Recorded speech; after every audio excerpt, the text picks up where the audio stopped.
At 5 years old, a boy was sent away from his family with nothing but a broom in his hand. His parents couldn't afford to feed him anymore, so they sent him to live with an uncle who owned a pool hall. He had no bed, no bedroom, no toys, just green felt tables and chalk dust everywhere. This boy would grow up to win over 100 international tournaments and earn $500,000 in a single match. His name is Efren Reyes, and he's called the greatest pool player of all time. But here's the shocking truth. None of that success would have happened if his childhood hadn't been so brutally hard. His genius wasn't born from comfort. It was forged by hunger, desperation, and the knowledge that missing a shot meant his family wouldn't eat. Stay till the end because his story will change how you see hardship forever. Efren Reyes was born in 1954 in Pampanga, Philippines, into a family with 9 children. His parents worked hard, but their money barely covered food for everyone. Every peso mattered because it meant the difference between eating and going hungry. When Efren turned 5, his parents made a heartbreaking decision. They sent him away to Manila to live with an uncle who owned a pool hall called Lucky 13. Efren was too young to understand that his family literally couldn't afford to feed him anymore. Imagine being 5 years old and your parents telling you to go away. Imagine not understanding why. That's where Efren's story starts, with abandonment and confusion. He arrived at the pool hall with nothing but the clothes he was wearing. His uncle gave him a broom and told him to clean tables. There was no bedroom for him. He had to sleep on top of the pool tables or underneath them, surrounded by chalk dust and the smell of cigarettes. Efren didn't have a bedroom at Lucky 13. He slept under the pool tables on the green felt, surrounded by chalk dust. Night after night, he curled up beneath the very game that would change his life. But something incredible happened in that cold, dark place. He didn't just sleep, he studied. He watched how the balls moved. He felt the vibrations when they hit the rails. He learned the geometry of the pool from underneath, from an angle no other player would ever see. Efren was too small to see over the table rails, so he stacked Coca-Cola crates and milk boxes to stand on. For hours, he studied the angles and practiced when nobody was watching. The twist is that sleeping under those tables wasn't a disadvantage. It was actually his greatest advantage. He learned pool from a perspective that gave him unique insight into how the balls moved through space. At 9 years old, Efren played his first money game. This wasn't practice or fun, this was survival. His uncle made the rules clear. If you play to win. If you win money, it goes to the family. If you lose, you go home empty-handed, and that meant his family wouldn't eat. Imagine being 9 and knowing that missing a shot means your parents and siblings go hungry. That's the pressure Efren carried into that game. He won about $100, which was serious money in the 1960s Philippines. It could feed his family of 11 for weeks. Efren kept only $10 for himself and sent $90 back home to Pampanga. From that moment on, pool wasn't a game for Efren. It was his job. Every shot mattered because his family's survival depended on his skill. That pressure at age 9 forged the genius the world would eventually witness. By his teenage years, Efren was no longer cleaning tables. He had become a hustler, traveling across the Philippines to challenge local champions. Metro Manila, Bulacan, Olongapo, Angeles. He went everywhere there was action and money to be won. Efren dropped out of school because school was for kids who had other choices. His only choice was the pool. His only education was the endless parade of men trying to take his money and failing.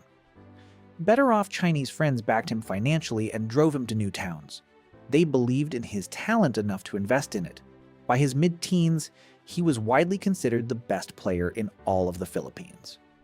Imagine being 14, and your job is beating adult men who have played pool their whole lives. While other teenagers worried about homework and crushes, Efren was calculating angles and managing the psychology of men who hated losing to a child. Efren had no coach, no formal training, no mentor teaching him the right way to play. What he had was much more powerful, pure necessity. He had to invent his own way of seeing the game because the normal way wasn't enough to win the money his family needed. Think about what happens when a child's survival depends on seeing things that others miss. That mental pressure, sustained over years, actually changes how the brain works. Efren wasn't just practicing pool, he was training his mind to see solutions that others couldn't imagine. He spent nights lying on tables, dreaming about ball patterns and calculating impossible angles. His brain was processing the physics of pool 24 hours a day, even while sleeping. The result was his famous invisible shots that other players said were impossible. But these weren't magic. They were the product of a mind trained by poverty to find solutions when conventional solutions weren't enough. In 1985, Efren entered the Reds 9-Ball Open in Houston, Texas. This was his explosion onto the world stage. But nobody knew who he was. American players had never heard his name. He was just another Filipino showing up to their tournament. Imagine being 30 years old and finally getting your chance to show the world what you can do.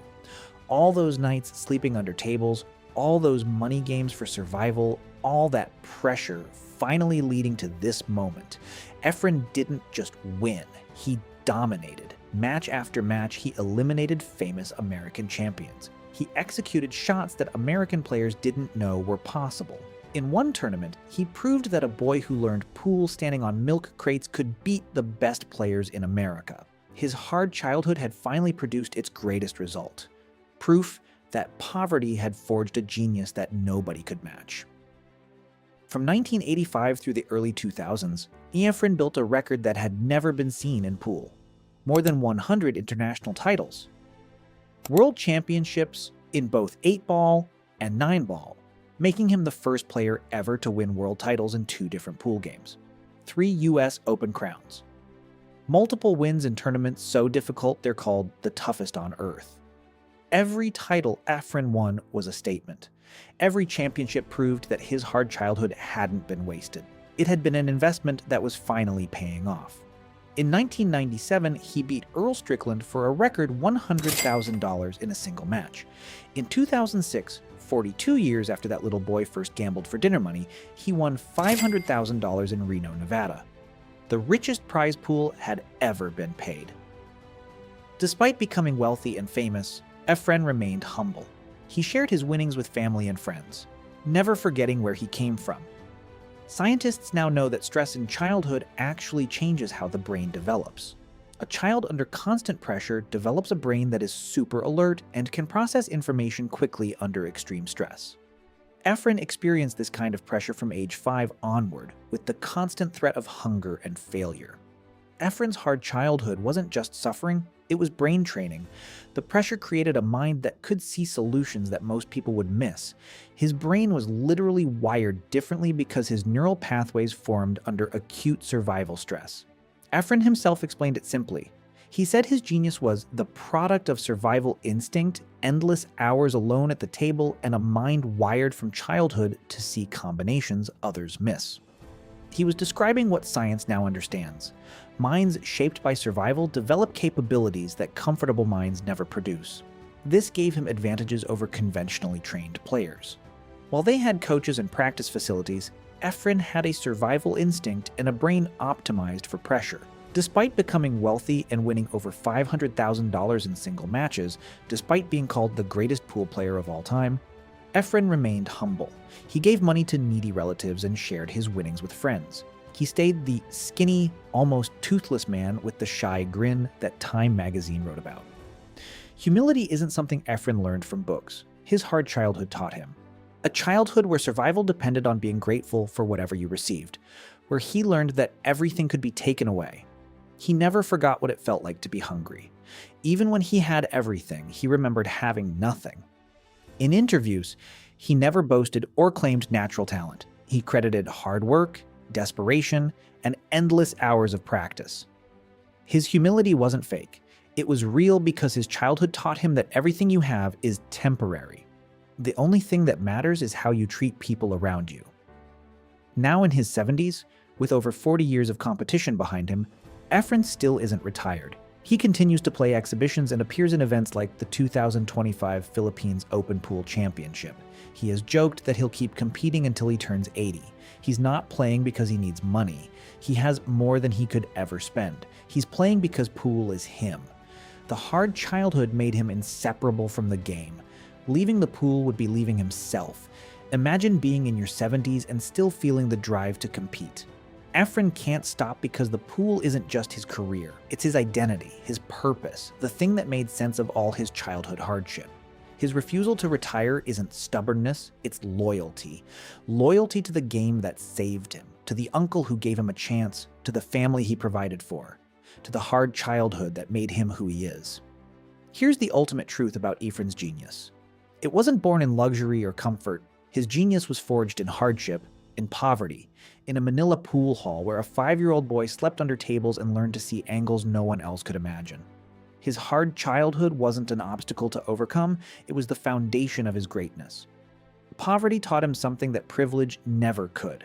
Every mistake has consequences, every shot matters, you don't get second chances, and survival depends on perfection. The most powerful moment in his story isn't a championship victory. It's a 9-year-old boy sending $90 of his first tournament winnings home to his family, keeping only $10 for himself. That choice captures everything about his genius. Efren didn't become great despite sleeping under tables, he became great because of it. His poverty wasn't a curse, it was his greatest education.